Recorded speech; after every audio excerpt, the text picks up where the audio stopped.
अब हम देखेंगे यहाँ पर एनसीएफ 2005 क्या है, यानी कि राष्ट्रीय पाठ्यचर्या रूपरेखा के बारे में बात किया गया, नेशनल करिकुलम फ्रेमवर्क के बारे में। ठीक है, देखिए एनसीएफ के बारे में हमने आपको सीडीपी में पूरा डिटेल से बताया है, तो पहले जाकर आप लोग सीडीपी के प्लेलिस्ट में देखिएगा एनसीएफ 2005, क्योंकि कभी कभी वहां से भी क्वेश्चन एग्जाम में आएंगे। ठीक है, तो देखिए यहाँ पर बात करते हैं कि राष्ट्रीय पाठ्यचर्या रूपरेखा क्या है। हमारा जो इंडिया देश है, हमारा जो देश है इंडिया, यहाँ पर जितने भी राज्य है, जितने भी स्टेट है, उसमें जितने भी स्कूल है, उस स्कूल में जो भी आपके सब्जेक्ट पढ़ाए जाएंगे उनकी रूपरेखा क्या है उसके बारे में बताया गया। हर सब्जेक्ट को किस तरह से पढ़ाना है उसके बारे में बताया गया। तो हम जानेंगे कि एनसीएफ 2005 में साइंस को कैसे पढ़ाने की बात की गई है। ठीक है, तो इस वीडियो में हम जानेंगे कि साइंस को कैसे पढ़ाना है, लेकिन हमने वहां पर एनसीएफ आपको ओवरऑल बताया है, क्योंकि कभी कभी आपका जरूरी नहीं है कि जो साइंस कैसे पढ़ाना है इसी से क्वेश्चन है, कभी कभी आपका एनसीएफ से भी क्वेश्चन पूछेगा, तो इसीलिए जाकर पहले एनसीएफ का वीडियो देखिएगा। ठीक है, तो देखिए एनसीएफ क्या है, यह एक प्रकार का डॉक्यूमेंट है जिसका शीर्षक क्या है, उस डॉक्यूमेंट का शीर्षक ही क्या है, लर्निंग विदाउट बर्डन, यानी कि बिना बोझ के शिक्षा। हमें बच्चे को शिक्षा कैसे प्रदान करनी है ताकि उन्हें बोझ ना लगे, बच्चा इंजॉयफुल तरीके से शिक्षा को ग्रहण करे बिना बोझ के। बिना बोझ के देखिए ऐसा है कि बच्चों के देख रहे हैं छोटे क्लास में भी इतनी मोटी मोटी बुक दे रही है, इतनी भारी भारी कि कंटेंट उनके उम्र से भी ज्यादा है, बहुत विस्तार में बच्चे समझ नहीं पा रहे हैं। तो यही सब कम करने की बातें की गई है। और अभी आप देख रहे हैं कि साइंस में भी आपका ओल्ड वर्जन न्यू वर्जन है, ओल्ड वर्जन में बहुत सारे चैप्टर आपके कम किए गए हैं, यानी कि क्या, हमें बच्चों को शिक्षा बिना बोझ के देना है, तो इसलिए आपके चैप्टर को भी कम किए जा रहे हैं ताकि उस उम्र के लेवल के हिसाब से चैप्टर सही सलामत हो, मतलब सही सलामत करें, मतलब सही हो बच्चों के लिए। ठीक है, तो चलिए यहाँ पे बात करते हैं सबसे पहले कि साइंस की। देखिए यहाँ पर बात करते हैं कि साइंस का क्या है। साइंस आपका डायनेमिक और निरंतर परिवर्तित ज्ञान का भंडार है। देखिए साइंस डायनेमिक, डायनेमिक का मतलब क्या होता है, गतिशील। साइंस आपका स्टैटिक नहीं, स्थिर नहीं होता, यह हमेशा गतिशील है, हमेशा चलता रहता है। ठीक है, और ये निरंतर परिवर्तित भी होता है, जैसे कि आप देख रहे हैं कि पीछे करीब 10 से 15 साल पहले जाए तो साइंस की स्थिति क्या थी और अब स्थिति क्या है, तो ये क्या है, यह निरंतर परिवर्तित होने वाला ज्ञान का भंडार है। ठीक है, यहाँ पर देखिए बात करते हैं कि हम साइंस को कैसे पढ़ा सकते हैं। तो साइंस आपका ऑब्जर्वेशन, अवलोकन और एक्सपेरिमेंट मतलब क्रियाकलाप पर बेस है। ठीक है, बिना साइंस, अगर आप साइंस पढ़ा रहे तो बिना एक्सपेरिमेंट का साइंस पूरा ही नहीं होता है, उसमें एक्सपेरिमेंट और ऑब्जर्वेशन बहुत जरूरी है, क्योंकि साइंस इन्हीं दोनों चीजों पर बेस्ड है। ठीक है, इसके बाद बात करते हैं कि ओपन एंडेड इन्वेस्टिगेशन है। ओपन एंडेड का बात करते हैं तो इसके बारे में हम लोग तुरंत देखेंगे नेक्स्ट टॉपिक में। तो ये क्या है, साइंस आपका एक खुली जांच है। ठीक है, इसमें ऐसा नहीं है कि इसमें आपको सीमित है, रोक टोक है, ऐसा कुछ नहीं है, खुली जांच है, ओपन एंडेड इन्वेस्टिगेशन है। ठीक है, यहाँ तक समझ में आया। अब देखिए बात करते हैं कि साइंस का रोल क्या है। ठीक है, एनसीएफ क्या कहता है कि साइंस हमें बच्चों को किस तरह से पढ़ाना है। एनसीएफ में बताया गया है कि हमें साइंस को बच्चों, साइंस सब्जेक्ट को, साइंस करिकुलम को बच्चों के बीच किस तरह से रखना है, बच्चों को किस तरह से इसमें एंगेज करना है, कैसे बच्चों को पढ़ाना है, तो वही साइंस की रोल की बात किया गया था। ठीक है, तो देखिए आप लोग को ये आसान हो जाए इसलिए मैंने इसको लाइन बाय लाइन लिखा है, एक के बाद एक करके। ठीक है, तो इसको देखिए, अगर हमें बच्चों को एक्सपेरिमेंट मेथड से पढ़ाना है, ठीक है, बच्चों को हमें क्या करना है, नए नए एक्सपेरिमेंट करवानी है। ठीक है, इसके बाद देखिए एक्सपेरिमेंट की बात करें तो यहाँ पर ध्यान रखिएगा कि देखिए ऐसा नहीं है कि टीचर स्वयं एक्सपेरिमेंट करने लगे और बच्चों को उसमें एंगेज ना करे, हमें बच्चों को एंगेज करना है, बच्चों से करवाना है, स्वयं बच्चों को करके करने देना है। ठीक है, तो क्या है, बच्चे को हमें एक्सपेरिमेंट करने देना है। जब बच्चा, देखिए हम इसको लाइन बाय लाइन ले चलते, जब बच्चा एक्सपेरिमेंट करेगा, एक्सपेरिमेंट आप करवा रहे हैं तो सभी बच्चों को कहना है कि ध्यान से इस चीजों का अवलोकन करें। सभी बच्चे क्या करेंगे, ध्यान से उसका ऑब्जर्वेशन करेंगे जो आप एक्सपेरिमेंट करवा रहे हैं। ठीक है, इसके बाद देखिए जब बच्चे अवलोकन करें तो उनके मन में जिज्ञासा आ रही है कि हम भी इसको करेंगे, हम खुद से करेंगे। वो क्या करते हैं, टीचर से कहते हैं ना कि सर एक बार हमको भी करने दीजिए ना, यानी कि क्या है, उसमें जिज्ञासा आएगी, क्यूरियोसिटी आएगी कि एक बार हम भी करके उस चीज को देखें। ठीक है, क्यूरियोसिटी आएगी, बच्चों में क्यूरियोसिटी लाना बहुत जरूरी है। इसके बाद देखिए आप क्या करेंगे, ठीक है, आप उसे बोलेंगे ठीक है तुम भी एक्टिविटी करो, ये वाला एक्टिविटी जो आप अभी एक्सपेरिमेंट दिखा रहे हैं ये बच्चों से भी आप एक्टिविटी करवा रहे हैं, तो साइंस आपका एक्टिविटी बेस्ड है। ठीक है, चलो मान लेते हैं यहाँ पर बच्चे ने एक्टिविटी किया, अब क्या करेगा बच्चा, जब बच्चे ने वो चीजें जो आप यहाँ पर एक्सपेरिमेंट करके उसे सिखा रहे हैं, एक्सपेरिमेंट बच्चों से करवा रहे हैं, वही एक्टिविटी मान लेते हैं यहाँ पर बच्चे ने किया, अब क्या आएगा उसके अंदर, क्या आएगा, अब आएगा कि हम तो ये एक्टिविटी कर लिए, अब हम नए नए चीजों को बनाएंगे, नए नए चीजें क्रिएट करेंगे। बच्चा में ऐसा चीज आ जाता है तो वो क्या करेगा, खुद से नए चीजों को क्रिएट करने की कोशिश करेगा। ठीक है, अब बच्चा जब मान लेते हैं वो चीजें, नई नई चीजों को क्रिएट कर रहा है, तो अब बच्चा क्या करेगा, जो भी उसको साइंटिफिक नॉलेज मिला है उसे क्या करना है, उसके डेली लाइफ से, एवरीडे लाइफ से उसे क्या करना है, कनेक्ट करना है, जोड़ना है। ठीक है, तो यहाँ पर देखिए लिखा है कि एवरीडे लाइफ से साइंटिफिक नॉलेज को जोड़ना है। ठीक है, इसके बाद देखिए हमें बच्चों को एप्लीकेशन बेस्ड लर्निंग देना है।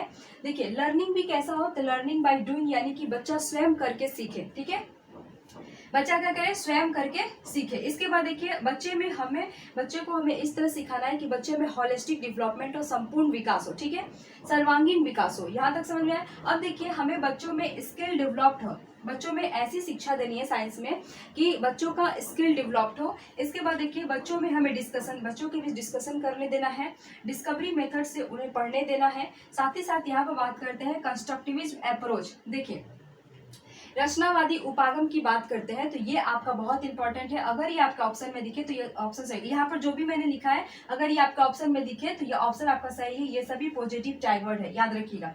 तो देखिए यहाँ पर कह रहा है कंस्ट्रक्टिविज्म अप्रोच, यानी कि रचनावादी उपागम क्या है, तो देखिए कंस्ट्रक्टिविज्म अप्रोच में बच्चे क्या करेंगे, स्वयं ज्ञान को कंस्ट्रक्ट करेंगे। कैसे, अपने अनुभव के आधार पर। तो बच्चे को हमें क्या देना है, एक्सपीरियंस देना है। तो देखिए अगर बच्चा यहाँ एक्सपेरिमेंट को ध्यान से ऑब्जर्वेशन कर रहा है तो उसे खुद क्या हो जाएगा, अनुभव हो जाएगा, और अपने अनुभव के आधार पर अपने ज्ञान का निर्माण करेगा। ठीक है, तो एक कहानी की तरह मैंने बताया। अब देखिए अब यहाँ बात कर रहा है कि साइंस को हमें बच्चों के सामने किस तरह से पढ़ाना है, साइंस सब्जेक्ट को बच्चों में किस तरह से मतलब लाना है या पढ़ाना है, कह सकते हैं। तो देखिए साइंस सब्जेक्ट में एक्सपेरिमेंट है, बच्चों को हमें एक्सपेरिमेंट करने देना है। बच्चा अवलोकन कर सकता है, बच्चों में क्रिएसिटी यानी कि जिज्ञासा को लाना है। हमें साइंस को एक्टिविटी बेस्ड तरीके से पढ़ाना है। इसके बाद क्या है ना, बच्चों में क्रिएटिविटी लाना है ताकि वो बच्चे कुछ सीखे, ऑब्जर्वेशन करे तो नई नई चीज़ों का आविष्कार खुद से करे, नवाचारी बने। ठीक है, हमें क्या करना है, साइंटिफिक जो नॉलेज बच्चे को हम प्रदान कर रहे हैं उसे डे टू डे लाइफ से, उसके लाइफ से, डेली लाइफ से कनेक्ट करना है, उसके बाहरी जीवन से भी कनेक्ट करना है। ऐसा नहीं है कि आज हमने स्कूल में ये चीज़ें पढ़ाया तो स्कूल तक ही सीमित रहने, नहीं। इसे बच्चों को कहें कि आप इसे डे टू डे लाइफ में आप उसे यूज करें, उसके साथ आप कनेक्ट करें। यहाँ तक समझ में आया। अब बात करते हैं कि हमें शिक्षा कैसे देना है, तो एप्लीकेशन बेस्ड उसे लर्निंग देना है। यहाँ पर देखिए लर्निंग कैसे करें, तो बच्चा स्वयं करके सीखे, लर्निंग बाय डूइंग से। ठीक है, यहाँ पर देखिए बच्चों का होलिस्टिक डेवलपमेंट हो, यानी कि सर्वांगीण विकास हो, ऐसी शिक्षा देनी है। साइंस इस तरह से पढ़ाना है कि बच्चों का सर्वांगीण विकास हो। फिर देखिए यहाँ पर लिखा है कि बच्चों में स्किल डेवलप हो। अगर आप बच्चों में एक्टिविटी बेस्ड कोई भी चीजें करवा रहे हैं तो उसमें बहुत सारे स्किल डेवलप्ड हो ताकि बच्चा क्या करे, इसे फ्यूचर में यूज करे। ठीक है, यहाँ पर बात करते हैं फ्यूचर में यूज भी कैसे करना है। तो ऐसा नहीं है कि हम साइंस क्यों पढ़ा रहे हैं ताकि बच्चे को जाकर आगे जॉब लगे, इस तरह से हमें नहीं पढ़ाना ताकि बच्चा नेक्स्ट क्लास में फान जाए, इस तरह से नहीं पढ़ाना। हमें बच्चों को पढ़ाना इस तरह से ताकि इसका फ्यूचर में वो नई नई चीजों को निर्माण करे, नई नई चीजों को क्रिएट करे। ठीक है, कंस्ट्रक्टिविज्म बेस्ड अप्रोच का कहने का मतलब है कि बच्चा स्वयं ज्ञान का निर्माण करे। कैसे करे, तो अपने अनुभव के आधार पर करे। ठीक है, यहाँ तक समझ में आ गया। अब देखिए साइंस कहता है कि साइंस आपका सत्य है। एनसीएफ में कहा गया है कि आपका ये किसके थ्रू सत्य है, साइंस किन किन चीजों के प्रति सत्य है। तो देखिए इसके बारे में हमने डिटेल से पढ़ा है, लेकिन अभी कुछ और भी चीजें हैं जो मैं आपको यहाँ पर मैं करवा रही हूँ। ठीक है, देखिए यहाँ पर कह रहा है ट्रू, साइंस किसके लिए ट्रू है, तो मैंने यहाँ पर लिखा है चाइल्ड यानी कि बच्चे के लिए ट्रू है। साइंस बच्चे के लिए ट्रू है, लाइफ के लिए ट्रू है, साइंस के लिए भी ट्रू है और इन्वायरमेंट के लिए भी ट्रू है।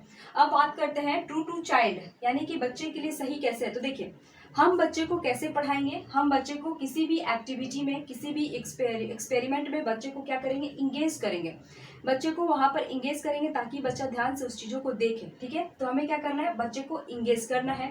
इसके बाद क्या करना है, हमें उसे मीनिंगफुल लर्निंग देना है, जॉयफुल लर्निंग देना है ताकि बच्चा क्या करे, अंडरस्टैंड करे। अगर कहीं आपको मीनिंगफुल लर्निंग दिख जाए या फिर जॉयफुल लर्निंग दिख जाए तो ये समझिएगा कि ट्रू टू चाइल्ड है। ठीक है, क्योंकि हमें बच्चे को कैसा देना है, मीनिंगफुल लर्निंग देंगे, जॉयफुल लर्निंग देंगे, तभी तो बच्चा अंडरस्टैंड करेगा। तो ये क्या करना है, और जब हम इस तरह की लर्निंग देंगे तो बच्चा स्वयं एंगेज भी होने लगेगा। ठीक है, तो ये क्या है, ये ट्रू टू चाइल्ड है। ठीक है, यहाँ तक समझ में आया। अब बात करते हैं, देखिए ट्रू टू लाइफ की बात करते हैं, यह जीवन के प्रति सत्य कैसे, साइंस आपका जीवन के प्रति सत्य कैसे। तो देखिए यूज इन फ्यूचर, हम जो साइंस अभी पढ़ रहे हैं हम इसका यूज करेंगे फ्यूचर में, नई नई चीज़ों को क्रिएट करेंगे, नई नवाचारी बनेंगे, नई चीज़ों का निर्माण करेंगे। तो वो क्या है, वो ट्रू टू लाइफ है। ठीक है, एक बात का ध्यान रखिएगा कि आपके ऑप्शन में आता है कि आप ऊंचा नेक्स्ट क्लास में जाने के लिए साइंस पढ़ रहे हैं तो वो ऑप्शन आपका गलत होगा। आप फ्यूचर में जॉब पाने के लिए साइंस पढ़ रहे हैं वो भी ऑप्शन आपका गलत है। हमें ऐसा नहीं कि फ्यूचर में कोई काम मिल जाए इससे इसलिए हम पढ़ रहे हैं, तो ये वाला चीज़ इसमें नहीं होना चाहिए, ठीक है। तो यूज इन फ्यूचर यानी कि हम इसका अपने भविष्य में उपयोग कर सके जो चीज़ें सीख रहे हैं, ठीक है। तो ये क्या है, ये आपके जीवन के प्रति भी सत्य है। इसके बाद बात कर रहे हैं कि साइंस आपका साइंस के प्रति सत्य कैसे है। तो देखिए, साइंस के सब्जेक्ट को हमें इस तरह से पढ़ाना है जिसमें आपका साइंटिफिक नॉलेज, बच्चे को साइंटिफिक नॉलेज को एक्वायर कर सके।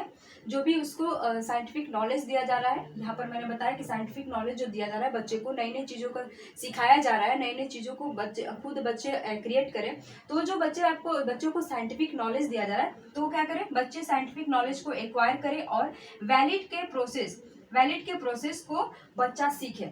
देखिए, कहने का मतलब है कि जो भी बच्चे को साइंटिफिक नॉलेज प्रोवाइड की जा रही है, बच्चा उस साइंटिफिक नॉलेज को सीखे और वो वैलिड है, वो सही है, ठीक है। इसको क्या करें, इस प्रोसेस को भी वो जाने कि किस तरह से ये वैलिड होगा, किस तरह से प्रूफ होगा जो हमें साइंटिफिक नॉलेज मिली है। तो ये क्या है, ये आपका साइंस के प्रति सत्य है, ठीक है। ऊपर में आपने जितनी भी चीज़ें पढ़ी हैं, जो भी वैलिडिटी थी साइंस वाले में, वो सभी आपका इसमें आ जाएगा ट्रू टू साइंस में, ठीक है। यहाँ पर देखिए, बात करते हैं ट्रू टू इन्वायरमेंट, यह आपके वातावरण के प्रति सत्य कैसे है। तो यहाँ पर देखिए, यहाँ पर हमने लिखा है कि बच्चे को हम जो भी शिक्षा देंगे वो बच्चों के लाइफ और इन्वायरमेंट से जुड़ी होनी चाहिए, ठीक है। वो किससे जुड़ी होनी चाहिए, बच्चों के लाइफ और इन्वायरमेंट से जुड़ी होनी चाहिए। तो वो क्या है, ट्रू टू इन्वायरमेंट है, ठीक है। अब देखिए, यहाँ पर एनसीईआरटी 2005 में कहा गया है कि साइंस हमें बच्चों को किस तरह से पढ़ाना है। तो साइंस में आप बच्चों को एक्सपेरिमेंट करने देंगे, बच्चों को एक्सपीरियंस उससे मिलेगा, बच्चा ऑब्जर्वेशन करेगा, बच्चा नई नई चीज़ों की खोज करने की उसमें जिज्ञासा आएगी, क्रिएटिविटी आएगी। हमें बच्चों को उसके डेली लाइफ से यूज करके कोई भी चीज़ों को पढ़ाना है, कनेक्ट करना है। जो भी उसको साइंटिफिक नॉलेज दे रहे हैं, बच्चा अपने वास्तविक जीवन में यानी कि बाहरी जीवन में उसका यूज कर सके। बच्चे को हम कंस्ट्रक्टिव अप्रोच से पढ़ाएंगे, वहीं आपका जाके बच्चा स्वयं ज्ञान का निर्माण कर सके अपने अनुभव के आधार पर।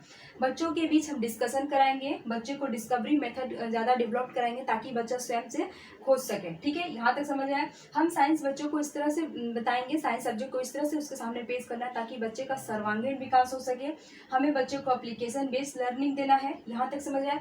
और एनसीईआरटी कहता है कि आपका साइंस किन किन चीज़ों के प्रति सत्य है। तो चिल्ड्रन के प्रति, लाइफ के प्रति यानी कि बच्चे के प्रति है, जीवन के प्रति है, स्वयं विज्ञान के प्रति है और एनवायरनमेंट के प्रति है, ठीक है। अगर हम बच्चे की बात करें तो बच्चे को हम मीनिंगफुल लर्निंग देंगे ताकि बच्चा जैसे ही बच्चे को मीनिंगफुल लर्निंग देंगे बच्चा स्वयं इंगेज हो जाएगा। जब बच्चा इंगेज होगा तो वो चीज़ों को भाई समझ रहा है, तो जहाँ भी मीनिंगफुल लर्निंग आ जाए, जॉयफुल लर्निंग आ जाए, इंगेज आ जाए, अंडरस्टैंड आ जाए, आपका ट्रू टू चाइल्ड हो जाएगा। ट्रू टू लाइफ की बात करते हैं तो वो चीज़ें हम बच्चा वो चीज़ें करे जिसका फ्यूचर में वो आगे जाकर यूज कर सके, उससे नई नई चीज़ों का निर्माण कर सके। वो अपने साइंटिफिक जो नॉलेज है जो उसको मिला है उसको आगे जाकर वो क्या करे, उस चीज़ों से नए नए चीज़ों का निर्माण करे, नई नई चीज़ों को खोज करे, बच्चा नवाचारी बने, ठीक है। ये ट्रू टू साइंस की बात अभी आपने किया कि देखिए साइंस का जो आपका विषय वस्तु है, सॉरी यहाँ पर जो आपका साइंस है वो कैसा होना चाहिए, साइंटिफिक नॉलेज को बच्चा क्या करे, साइंटिफिक नॉलेज को एक्वायर करे। और देखिए जैसे कि ये साइंस आपका वैलिड है कि नहीं, इस प्रोसेस को भी बच्चा जानेगा। तो ये किस में आ जाएगा, ट्रू टू साइंस में। इन्वायरमेंट की बात करें तो हम बच्चे को इस तरह से शिक्षा देंगे ताकि बच्चा क्या करे, अपने लाइफ और इन्वायरमेंट से जुड़ी उसके लाइफ और इन्वायरमेंट से चीज़ें जुड़ी होनी चाहिए, ठीक है। तो अभी हम इस पर एनसीईआरटी 2005 के प्रीवियस ईयर क्वेश्चन को देखेंगे, तब वहाँ आपको समझ में आ जाएगा कि इसमें किस तरह से, इस टॉपिक से किस तरह के क्वेश्चन आए। तो चलिए हम लोग उस क्वेश्चन को देखते हैं, ठीक है।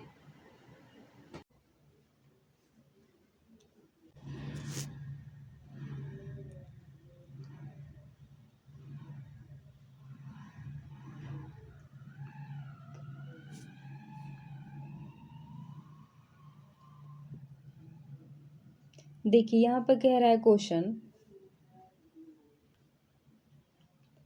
चलिए अब हम कुछ क्वेश्चन को डिस्कस कर लेते हैं। देखिए यहाँ पर लिखा हुआ है कि निम्नलिखित में से कौन सा इस कथन से परिलक्षित नहीं होता है। देखिए यहाँ पर नहीं होता है कि बात क्या है कि अच्छी विज्ञान शिक्षा बच्चों के लिए अनुकूल, जीवन के लिए अनुकूल और विद्या विशेष, देखिए यहाँ पर अनुशासन के लिए अनुकूल। में आपने पढ़ा था कि कहीं कहीं आपको ट्रू टू डिसिप्लिन भी देखने को मिलेगा, लेकिन सबसे इंपॉर्टेंट क्या है, ट्रू टू चाइल्ड, ठीक है, उस पर ज़्यादा फोकस करना है हमें, ठीक है। ट्रू टू इन्वायरमेंट ये भी बहुत अच्छा है, ट्रू टू साइंस। तो इन सब चीज़ों को यहाँ पर देखिए, डिसिप्लिन का कहने का मतलब ऐसा नहीं है कि अब आप बच्चों को डिसिप्लिन में रखेंगे, आप उस पर अपना डिसिप्लिन चलाएँगे, क्लास में डिसिप्लिन बनाए रखेंगे, बच्चों को डिसिप्लिन में रहना सिखाएँगे, ऐसा कुछ नहीं। अगर ऐसा आपको ऑप्शन देखने को मिले तो वो ऑप्शन आपका नेगेटिव होता है, इस बात का ध्यान रखिएगा, ठीक है। तो यहाँ पर देखिए ऑप्शन कह रहा है कि विज्ञान शिक्षा को विज्ञान संबंधी प्रक्रियाओं को अर्जित करने में विद्यार्थियों की सहायता करनी चाहिए, बिल्कुल सही है कि हमें करनी चाहिए। दूसरा ऑप्शन कह रहा है कि विज्ञान शिक्षा को बच्चे और उसके आसपास के वातावरण के बीच एक कड़ी बनानी चाहिए, ये भी ऑप्शन आपका बिल्कुल सही, क्योंकि ट्रू टू एनवायरनमेंट आपको होता है। यहाँ पर तीसरा ऑप्शन कह रहा है कि विज्ञान शिक्षा को शिक्षार्थियों के स्कूल में अनुशासित रहने के लिए प्रशिक्षित करना चाहिए। देखिए, हमें कभी भी शिक्षार्थियों को अनुशासन में रहने के लिए प्रशिक्षित नहीं करना है, ठीक है। आपको क्या करना है कि ट्रू टू डिसिप्लिन पर तो ध्यान ही नहीं देना। जहाँ भी आपको डिसिप्लिन से संबंधित वर्ड दिख जाए कि बच्चों को अनुशासन में रखने की बात कर रहा है, बच्चे पर अनुशासन चलाने की बात कर रहा है, टीचर बच्चों को क्लास में अनुशासन बनाए रखने के लिए कर रहा है, तो वो सब ऑप्शन गलत हो जाएंगे, ठीक है। इसीलिए आप यहाँ पर ध्यान ही मत दीजिए ना कि यहाँ पर ट्रू टू डिसिप्लिन का भी कोई वर्ड आ रहा है, ठीक है।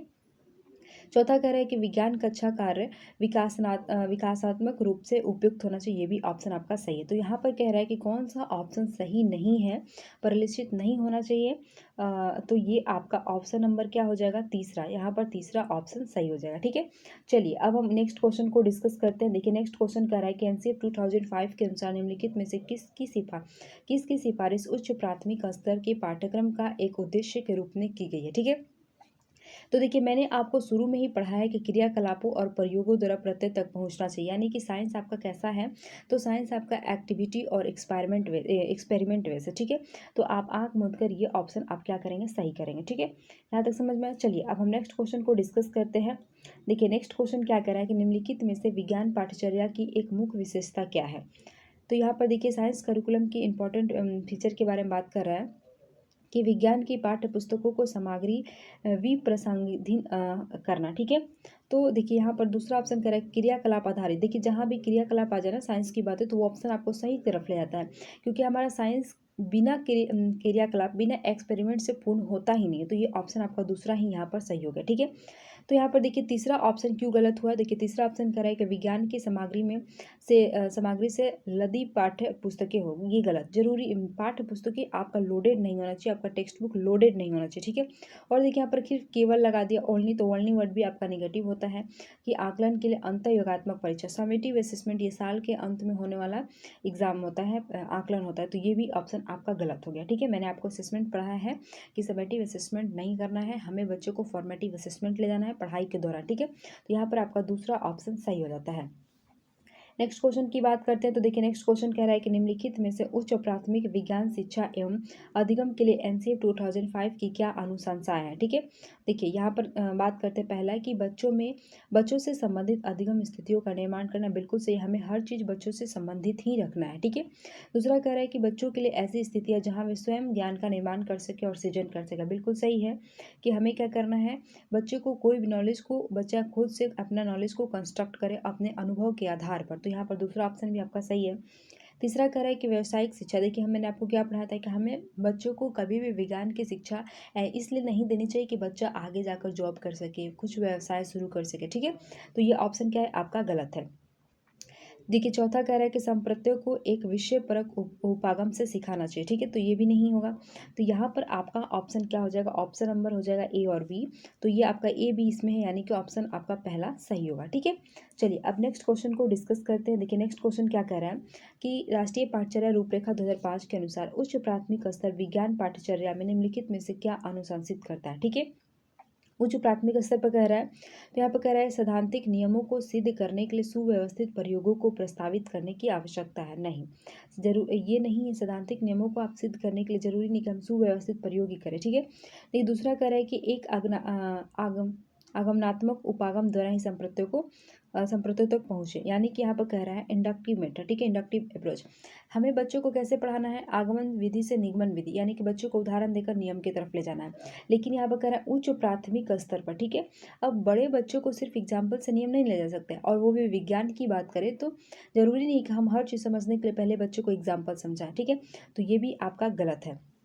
और देखिए यहाँ पर फोर्स कर दिया गया, फोर्स भी नहीं करना है कि अगनात्मक उपागम द्वारा ही कह रहा है, द्वारा रहता तो समझ में आता बात, लेकिन यहाँ पर द्वारा ही कह रहा है, यानी कि यहाँ पर फोर्स दम फोर्स करके कह रहा है किसी के द्वारा ही पढ़ाना है, तो ये ऑप्शन गलत हो जाएगा दूसरा। देखिए तीसरा कह रहा है कि व्यावसायिक शिक्षा विज्ञान के साथ समाकलित होनी चाहिए। देखिए हमें अभी मैंने पढ़ाया आपको कि कभी भी बच्चे को इस तरह से नहीं पढ़ाना कि बच्चा जाकर आगे व्यवसाय कर सके, इसलिए हम उसे विज्ञान की शिक्षा दे रहे हैं, नहीं, तो ये भी नहीं, ये भी आपका ऑप्शन गलत हो गया।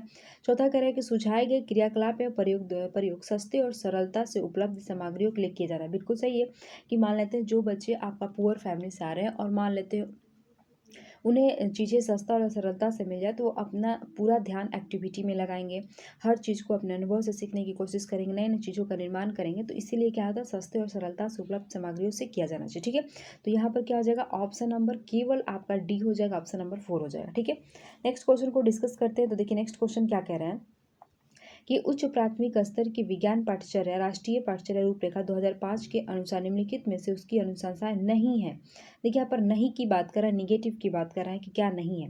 देखिए पहला कह रहा है कि विज्ञान के संप्रत्यों को वास्तविक जीवन अनुभव से जोड़ना चाहिए, ये बिल्कुल सही है, लेकिन ऑप्शन नहीं कर रहा है तो ये ऑप्शन तो होगा नहीं।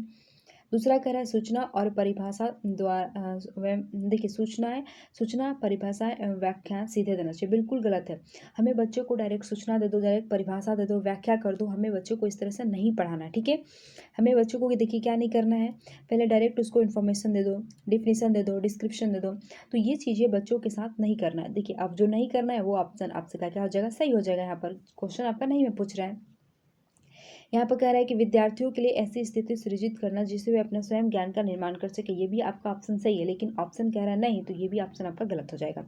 चौथा कह रहा है कि अधिगम को विस्तृत करना और जहाँ तक हो सके पाठ्य पुस्तक से दूर करना। ठीक है, अधिगम को विस्तृत करना और जहाँ तक हो सके पाठ्य पुस्तक से दूर रहना। अगर मान लीजिए कि हम जहाँ तक हो सके बच्चों को पाठ्य पुस्तक से दूर रहे, तो ये भी तो गलत हो गया कि हमें ऐसा नहीं करना है, पाठ्य पुस्तक को लेकर चलना है, तो ये भी ऑप्शन आपका क्या हो जाएगा, गलत हो जाएगा। तो अब बात करते हैं कि यहाँ पर नहीं की बात कर रहा है। देखिए हमें क्या करना है, हमें बच्चों को जीवन से जोड़ना है, ये ऑप्शन आपका सही है, बच्चा ज्ञान का निर्माण कर सके, ये भी आपका ऑप्शन सही है, लेकिन यहाँ पर नहीं की बात कर रहा है, तो ये दोनों ऑप्शन यहाँ पर हट जाएंगे और यहाँ ऑप्शन आपका बी हो जाएगा सही और आपका डी हो जाएगा। तो यहाँ पर क्या हो जाएगा, बी और डी ऑप्शन आपका सही हो जाएगा, ऑप्शन नंबर 3 हो जाएगा। ठीक है, अब चलिए हम नेक्स्ट क्वेश्चन को डिस्कस करते हैं। देखिए नेक्स्ट क्वेश्चन कह रहा है कि निम्नलिखित में से कौन सा राष्ट्रीय पाठ्यचर्या रूपरेखा 2005 के अनुसार उच्च प्राथमिक स्तर के लिए विज्ञान पाठ्यक्रम की प्रस्तावना है। देखिए पहला कह रहा है कि वास्तविक जीवन की परिस्थिति के साथ विज्ञान संकल्पनाओं को संबद्ध करना, तो ये बिल्कुल सही है कि हमें बच्चों को वास्तविक जीवन में ही लेकर जाना है, सब कुछ वास्तविक जीवन से ही सिखाना है। प्रत्यक्ष सूचना और परिभाषा का वर्णन करना बिल्कुल गलत है, हमें ये देखिए यही वाला क्वेश्चन है, लेकिन थोड़ा देखिए क्वेश्चन का क्या कर दिया, लैंग्वेज को थोड़ा चेंज कर दिया है, इसीलिए कहा जाता है कि प्रीवियस ईयर को ध्यान से लगाइए और प्रीवियस ईयर लगाते रहिए। ठीक है, तीसरा कह रहा है कि विद्यार्थियों को ऐसी परिस्थितियों से सृजन करना जिससे वे अपना ज्ञान का निर्माण कर सके, ये भी ऑप्शन आपका सही है।